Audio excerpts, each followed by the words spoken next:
When people hear the term pay-per-call agency, most instantly think about ads, traffic, and complicated funnels. They imagine spending thousands of dollars on campaigns, fine-tuning creative, managing ads, and then maybe, just maybe, when it's all said and done, they might make some money. And that's exactly why most people never take action on this business model. But the truth is, structuring a pay-per-call agency the right way in 2025 is way simpler than most people realize. You don't need to be some tech genius, all right? God knows I'm not. You don't need a massive budget, and you definitely don't need to start by generating your own calls. What you actually need is a structure that allows you to play the role of connector. Your job is not to generate the traffic and reinvent the wheel. Your job is to position yourself between the people who already know how to generate these calls and the people who desperately need those calls. And when you structure things the right way, you can build an agency that scales to thousands of calls per day, meanwhile keeping you a lean, predictable business model that minimizes your stress. Now, I'm not going to say that this is instant, and you're still going to need to put in the work. However, I can tell you from experience that if you follow this structure, you're not going to be stuck guessing, you're not going to be scrambling to patch holes in your business, and you're not just going to be another person who tries this model and then fails in this model because they felt it was too complicated. So in this video, I am going to break down exactly how I structured my pay-per-call brokerage, Moneypreneur Marketing, and how I would build one from scratch if I was you watching this video with little to no experience in 2025. I am going to walk you through how you should set up your systems, and by systems I mean people in your organization, and then what the process of a healthy deal looks like, so that instead of chasing random deals, you are building the basic foundation of a true pay-per-call empire that is capable of hitting $10, $50, even $200,000 in revenue every month. By the end of this video, you are going to have a clear picture on what the structure of a pay-per-call agency should look like today. Now, without further ado, let's get into it. If I was starting a pay-per-call agency right now,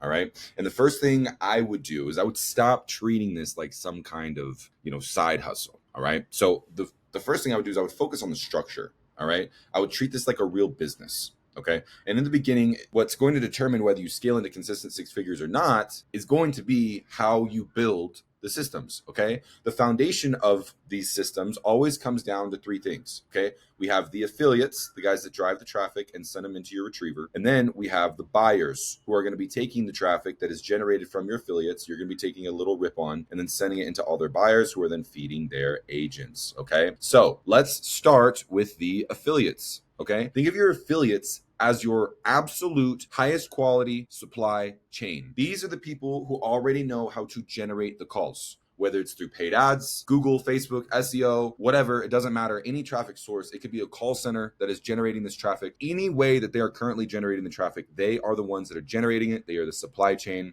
They are going to be selling it to you, okay? Your structure here should be all about quality over quantity. Okay. You have to be focused on the quality because one strong affiliate who knows how to drive calls in your niche. Okay. I'm not talking about any niche in particular. Grabs it. Bro, you find a publisher who knows how to generate high quality traffic in the niche that you're picking. It is more valuable than like 10 randoms who just send trash traffic or they're trying to figure it out. They don't really have it down, okay? So the way you structure these relationships is by offering fair payouts, you have good payment terms, and you keep the communication simple and clean. And you're like, yo, this is what it is. This is how much it costs. This is how much I'm gonna pay you. And this is when I'm going to pay you. And you stick to that. There's a line in a movie we just watched the other day. I can't remember what it was. It was something with Daniel Craig. He was like, always pay your supplier on time. They are the ones that will determine if you will make money, because if they don't sell you the shit, you will not be able to resell that shit. So always take care of your affiliates, okay? Affiliates want consistency, just like buyers do. They want to know they're going to get paid on time. They want to know when they're going to pay, okay? Because then if you can be the person that can pay on time, you give them clear feedback, and you can provide stability, okay? You're going to keep those good ass affiliates around for years, bro. Okay. So once the affiliate side is secured, then it comes down to the buyers. All right. They're the heartbeat of your organization. okay? Because without them, no call has any value, right? That's just traffic. If no one's willing to buy that traffic, then there's no value to it, okay? So too many beginners that I talk to, they do it backwards. And a lot of times they really think this is the smart play. Oh, let me go find the offers first, and then I'm gonna go find the affiliates for it. Okay, that can work. But the problem is when you do that, all right, now you're going to have expectations that you have to set with buyers. They're going to be expecting you to fulfill for them, and you can't do it because you don't know where you should buy the traffic from. All right, like this is a super, super important thing. All right, if somebody comes on to, okay, let's say you are you own a car dealership, or you're a salesperson at a car dealership. Somebody is just driving past, they see a dope car, they walk on, and they're like, hey dude, like I noticed you have these cars for sale, like what else do you got? And you're like, man, I don't even know. How the fuck are you supposed to sell them a car? You can't, okay? If you are trying to sell a car to someone and you don't know what car to sell or what is up with any of the cars that you have to sell, how are you supposed to sell them? You're not going to be able to do it, right? So it's super important that you understand that you have to know what's in your armory that you can sell before you can go to market and try to sell it. So don't try to find the buyers first. All right. This is huge. Find the affiliates first. Okay. That's how you end up wasting time and losing money. Instead, we're going to first focus on building the relationship with affiliates. Then we're going to begin working on finding the businesses that need a steady stream of inbound phone calls. Okay. They're the ones that need you to send them the traffic so they can feed their agents. Okay. So these could be insurance agencies. These could be law firms. These could be home service companies. These could just be national call centers that buy traffic for a bunch of different shit, and you just route in there accordingly and they're going to sell it. Okay. When you structure your agency correctly, you position yourself as their consistent supply partner for the traffic. Okay. You are the one that sends them the live qualified prospects that they only pay for when that call meets their criteria. That quote unquote pay per performance pitch is what makes these buyers just lean in fast. Okay. So now let's talk about the systems. All right. Because that is what ties the whole agency together. That's what makes it work when someone says, okay, I want to send,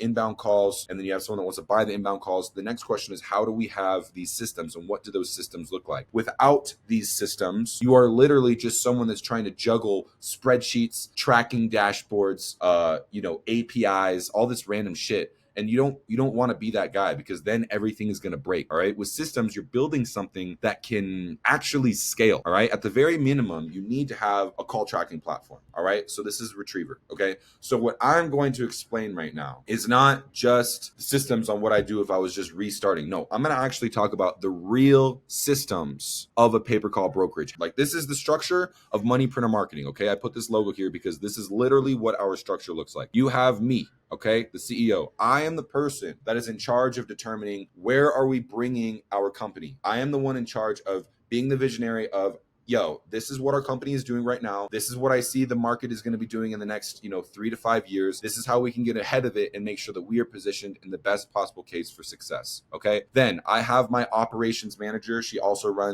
essentially the president of my company. She is literally the only reason why I am still afloat is because I have her. She understands the tech side of stuff. Okay. So if you want to build a pay-per-call brokerage, you need to have someone on your team. If you are not this person, you need to have someone on your team that is relatively tech savvy. Okay. Retriever is the pay-per-call tracking platform that I recommend using a million times. Okay. I recommend it over Ringba, and there's a few reasons for that. I don't need to get into that. I can maybe do that in another video, but either way, like I said, the operations manager, okay, they're the ones that need to understand the technical side of this. However, the good news is if you aren't super tech savvy, that is still okay because Retriever offers insane high quality level of support. Okay. Like they're always there for us. Whenever we have questions, their customer support is literally second to none in the tracking world. We've used pretty much every tracking software. Okay. So you have an operations manager that understands the technical side of things because they have to be able to build out the call tracking. When the calls come in, they get routed accordingly to their buyers, to your buyers, and you have to have someone that understands that model. Okay.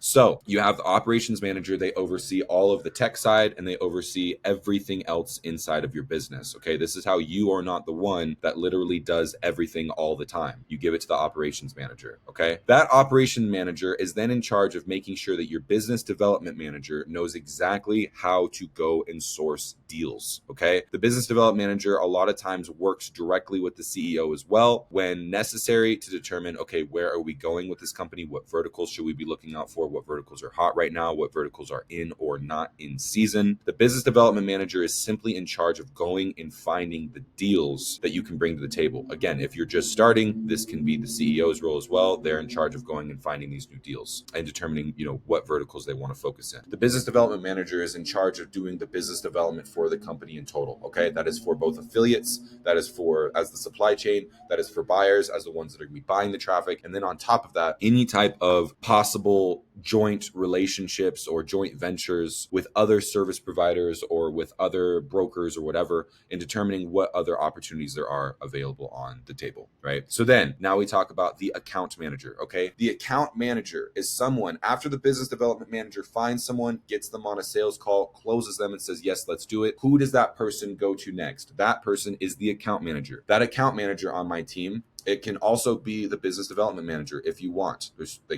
These are two people that you can kind of squish together. And the reason why that is because a lot of times in pay-per-call, a lot of the people that do biz dev, they also do the account management because biz dev is all about creating new relationships. Account management is all about managing those relationships. A lot of times the people that create relationships are also very good at managing said relationships. Okay. So they can be the same person. Again, this can also be the CEO. If you're brand new and you're just a one-man shop, or you got you and your operations manager, or you're very tech savvy, so you can also be the operations manager and you want to do everything yourself, that totally makes sense. That's not really building a business. That's building yourself a job, right? So you have to then watch Retriever. You have to do all of these things. That's not building yourself a business. This video is to teach you how to build a pay-per-call brokerage / agency. This is how you actually build a business with systems, right? So again, business development manager finds the deals, gives it to the account manager. The account manager makes sure that the deals stick and that we have a good relationship with these people. But before you can do that, you have an onboarding specialist. Okay, the onboarding specialist is someone who is also very tech savvy. The person for this role is someone that understands tech. They're extremely detail oriented. They're very type A. All right. They need to make sure that everything is set up absolutely perfect because if not, shit can break. If shit can break, people can lose money. That means you. That means your buyers. That means your affiliates. There's always potential for you to lose money by doing pay-per-call because if you're buying these calls and you have a bunch of issues and then you have to figure out those issues, that can a lot of times cost money. And I can talk about issues in another video. The point is, if you have an onboarding specialist that is in charge of setting up the Retriever and ensuring a smooth process of call transition from publisher to buyer, you need someone who is very detail fucking oriented. Okay.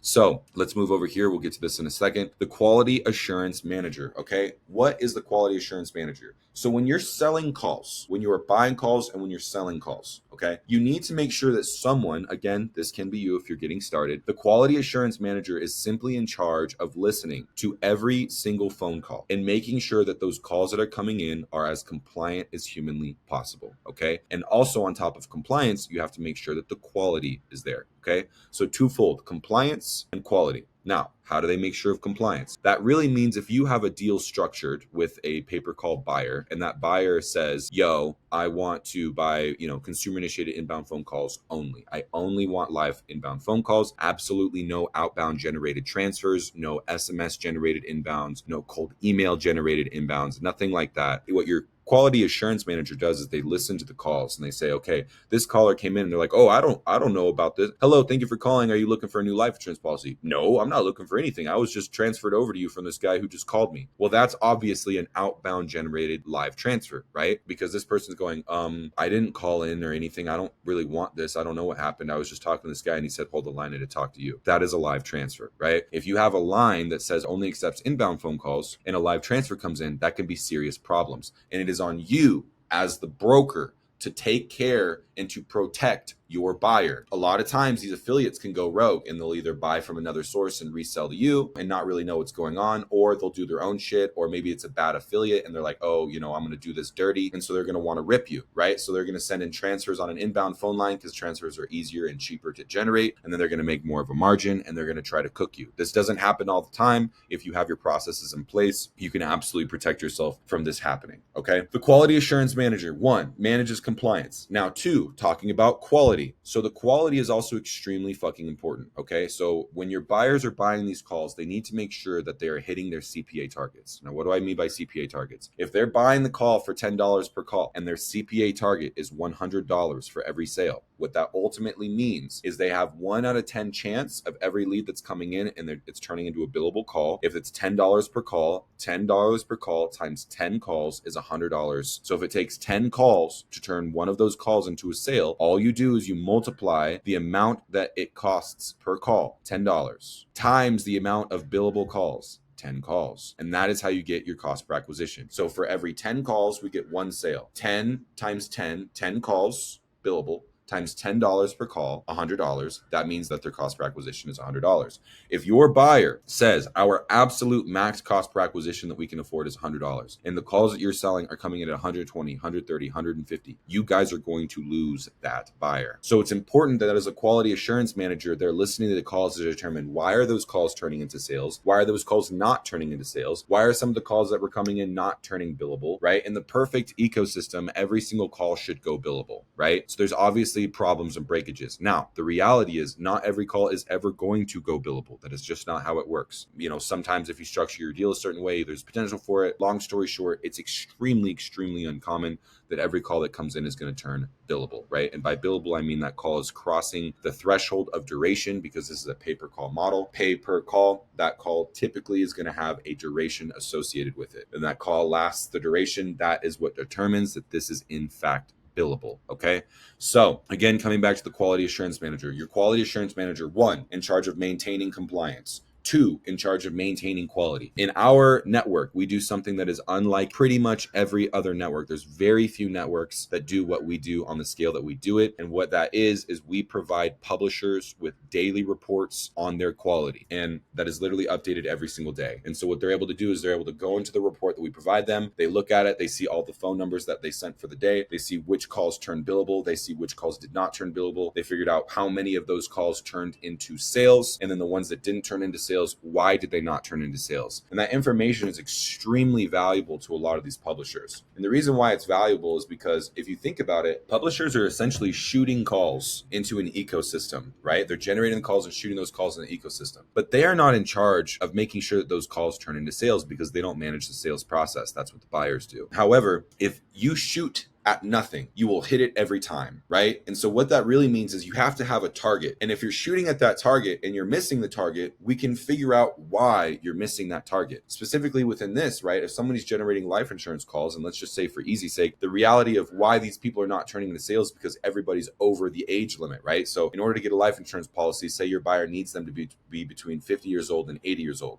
If every call that is being sent in is people over 80 years old and they're not qualifying because of the age range, then we know that's the problem. Let's change the marketing. Let's talk about, hey, if you're between 50 and 80 years old, call this phone number. And then that is immediately going to assist in optimizing the quality of those calls, right? Because now we're actually focused on the quality. And so again, that is information that you're not going to be able to know unless you're listening to the calls and providing that feedback to your publishers to assist them with optimizing for your buyers. Okay. So the quality assurance manager is in charge of making all of the reports and ensuring that every publisher and every buyer has those reports so that we all know exactly what's going on. The next breakdown of that is the quality assurance specialist. Okay. The quality assurance manager, when you're at scale, is not going to have time to listen to every single phone call. There's no way, especially when you're doing volume, right? Like, dude, if you're selling 1,000, 2,000 calls a day, 5,000 calls a day, there's no way that any one person is going to be able to listen to all those calls. So what you have to do is you have to hire on the quality assurance specialists. Okay. The quality assurance specialists are the ones that actually listen to the calls. They make sure there's no transfers coming in. They make sure that they have an understanding of why each buyer is not allowing certain people to go past the duration and the billable threshold. And the reason of that is because they're being disqualified. So if we can understand why every buyer is disqualifying those calls, we're able to determine what each buyer specifically needs. And then we can provide that feedback again to our publishers. And the way that that is done is by them listening to the calls. They create Google Sheet reports, which is just like the phone number, which pub it was, which buyer it was, when the call came in, what happened on that call, all of those things that you can literally just download from Retriever, which I love Retriever for. So the quality assurance specialist listens to the calls and then they grade the calls. They provide that information to the quality assurance manager. Quality assurance manager is then in charge of building the report reports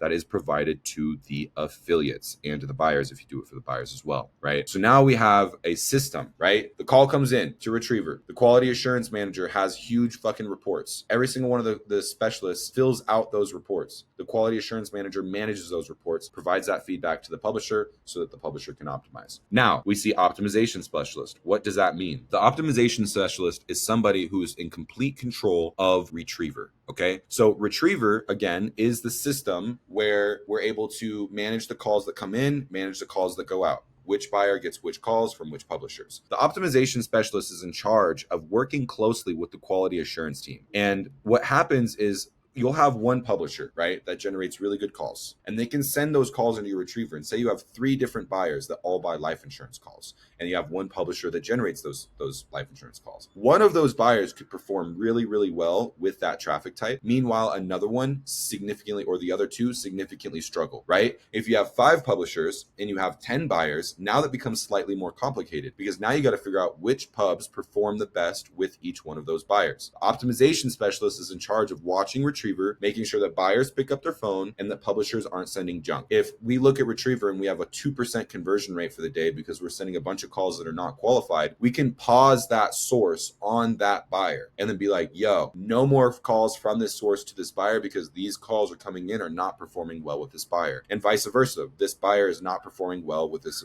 source. And it has nothing to do with, maybe this buyer is really good, but they're looking for life insurance calls of people who have specific health issues. And this other buyer is looking for people who don't have those health issues. It's in the optimization specialist role to be making sure that the quality of traffic is lining up with the expectations of the buyer so that those calls that are coming in can go over the duration. Okay. And now, again, I realize that this is a lot. This is a whole fucking structure. And most of my videos I'm talking about, this is how you can make all this money in pay-per-call. I have built this over the past 7 years. To this day, no one has made a video like this. Right? So this sounds like overwhelming, but the reality is once you have a model down and once you have processes built, it's really not that difficult. Okay. Everybody knows their role. And especially if you're only doing 300, 500 calls a day, you can still be making a lot of money. You can be paying $500 a day in labor and you can be making $2,500 a day in profit. You're making $2,000 a day of profit and you literally have an entire team that's fucking fire. Right? So again, this is the model. Lastly, the bookkeeper and accountant, they're the ones that just reconcile and Retriever, make sure that the buyers pay you on time, make sure that they're paying you in full and they're not trying to cook you. They're the eyes and ears of the organization for all things accounting related, right? They make sure that your people get paid, et cetera, et cetera. So the process of deal flow in a pay-per-call brokerage, I wanted to break this down because this explains the roles of each person and how I built it in my company, Moneypreneur Marketing. But then on top of that, I wanted to explain the process of deal flow because now you can understand how these systems all work together. Okay. So the first step, right? The business development manager, or again, if you're the CEO, the biz dev is in charge of finding the deal. Okay. They're pounding LinkedIn. They're going to the conferences. They're making cold calls. They're doing whatever they need to do to find deals of people that are looking to buy and sell calls. Okay. Once they find the deal, that biz dev then hands it off to the account manager. The account manager has a call with them, hey, welcome to the network. Excited to do business with you. Let's get this party started. We're going to send you over our information. We're going to send you over what information we need from you and your company so we can build an agreement. And then we're going to send that agreement over. So in that process, the onboarding specialist is the one that's actually in charge of ensuring that the person that the biz dev brought and that the account manager is currently managing, they are going to be the ones that actually set up the deal. Okay. So we have the onboarding specialists. They're the ones that are going to be getting the actual information from these new clients, no matter if they're affiliates, no matter if they're buyers, they're going to be getting that information. They're in charge of building out the Retriever builds. Okay. They're the ones that are going to set up the insertion order and they're going to send the insertion order out. They're going to make sure that the buyer signs the insertion order, that the affiliate signs the insertion order, because we don't want to do any business with anybody until an agreement is signed. It is extremely fucking important. Okay. So now that we have agreement signed, now that we have the setup built in Retriever, okay, now those calls are going to start flowing. As soon as you press play and you turn the campaign from pause to live, the calls are going to start coming in, right? Or at least you're going to have pings that are coming in from these affiliates. And what I mean by pings is they're going to be sending a signal to your system when a call comes into their system as an affiliate. Call gets generated, they're going to ping your system, and that system that you have is going to determine, do I want this call or not? When the system says, yes, I do in fact want this call, then it is going to be immediately real-time determined which buyer is that call going to get sent to. It's going to go buyer A, B, C, D, etc. When that call is determined that it's going to get routed, bam, now the call goes through, and now we have an ecosystem of a literal real-time bidding system that is 24/7. My system gets over 1 million pings a day. Okay, between all of the different, but we have over 80 active publishers in our system. We have over 50 active buyers in our system that are buying and selling every single day. Okay, so we have literally over 1 million pings that come in and determine, do I want to buy this call or not? So now that we have the setup completed, we have the calls that are running. Then it comes to the optimization specialist, okay? This person is going to be listening to the calls that are coming in at a high level. They're going to be skipping through, making sure that those calls that are coming in are converting. And if they're not converting, we're understanding why. We're going to make sure that the buyers have good sales processes. A lot of times these buyers will come on, oh yeah, I want to buy these life insurance calls. Like, send them in. I've got 12 agents to take the calls. We're ready to go. You send in the call, somebody picks up the phone. Hello? Yeah? This is Eric. Okay. I saw an ad for life insurance. Oh, you're looking for life insurance? Yeah. Oh, okay. Yeah. How old are you? Horrible sales process. A phone call comes in. The sales process should be, hello, thank you for calling. This is Nate. I'm your registered life insurance agent. Are you looking for a new life insurance policy today? You're a closer. You are guiding. You have a sales process. You're not just hoping that a call comes in and maybe closing if you get the chance to, right? So again, the optimization specialist is in charge of making sure the buyers have the good sales processes down. They make sure that the affiliates that are sending the calls in have high quality traffic that is performing well with that buyer. And they are the very first person that is going to be determining should these calls be flowing or not, right? So now that we have the optimization specialist that's making sure that these calls are flowing and everything's going on a real-time basis, now I call the optimization specialist the micro, all right? The macro is the quality assurance manager, okay? On a real-time daily basis, the optimization specialist is looking at the campaigns and making sure that these campaigns are running smoothly. But then we need to look at overall CPA. How are the calls actually performing, right? Are they actually turning into sales? That is only done when you can take all that information and you can digest that information inside of these CPA reports, and then you're able to provide that information to the publishers, okay? And that is the role of the quality assurance manager. The quality assurance specialists are going to be getting that information, building out the reports. Then the quality assurance manager is making sure that those reports are accurate and then sending those reports out to the publisher on a daily basis. And just again, also managing the quality assurance specialists, right? So now that we have that information provided and feedback provided to the accounting guys, that's how we're going to scale. Okay. So, and again, you cannot do this unless you have these systems in place. And again, you can be the systems. If you only have one buyer and one publisher and you connect them to, and you're the one in charge of listening to the calls and just making sure that everything's performing well, that's absolutely fire. Like, that works fine. You can make thousands of dollars a day in profit every single day from one deal with one buyer and one publisher. This is how you structure a real brokerage and agency, okay? This is how you do it big time. This is how you really fucking do it. But I don't want anyone that's watching this video go, holy shit, I could never do that. That sounds like a lot. It is a lot, but you don't have to start here, okay? If you are just learning how to drive, you don't need to learn how to drive a fucking semi-truck, all right? You can start with your mom's fucking Beamer. That's easy. You can start with your dad's little stick shift, tiny little whatever. You see what I'm saying? We can start it out small. We don't have to go from literally not knowing anything to building an entire pay-per-call brokerage. If you want to do that and you want my help doing that, I offer mentorship and one-on-ones, but like, that's for people who are serious about, I want to make pay-per-call like my fucking gig, right? So here's the truth, okay? Structuring your pay-per-call agency the right way is not about running ads or chasing shortcuts, okay? It's about building a foundation with the premise being connecting these three parts, okay? The buyers who want the calls, the affiliates who want to sell their calls, and the systems that keep everything transparent and keep it flowing, okay? When you do that, you're not just another freelancer or idiot broker that's just trying to, plug one and sell it for two and see if you can make it work. Like, no, you're running a real fucking agency with predictable revenue that can scale as far as you want to take it, okay? And if you want to go deeper, and you want to get like my exact blueprint, including the scripts, the step-by-step onboarding process that I use with both buyers, with affiliates, you can join the Call Broker Blueprint. I've got a link down below, all right? But whether you do that or you go with this alone, all right, the important thing is this. The opportunity for pay-per-call is right here. It is right in front of you, okay? This is not something that you have to guess might work one day, okay? The reality is businesses are already spending money on the calls, okay? The budget is already out there. All right. All you have to do is find those buyers and connect them with the affiliates. Okay. The only question is whether you'll be the one that is structuring an agency to capture that money, or whether you're going to sit back and watch morons like me do it instead. Okay. So if you're interested in learning more about this, join my school community. I'm excited to show you what we got. There's 431 people in there right now. Every week it's growing by anywhere from 10 to 50 people, which is super exciting. And my goal is to get that thing to 1,000 people. So if you want to join this group, hop in, let's make some money. I'll talk to you soon. Peace.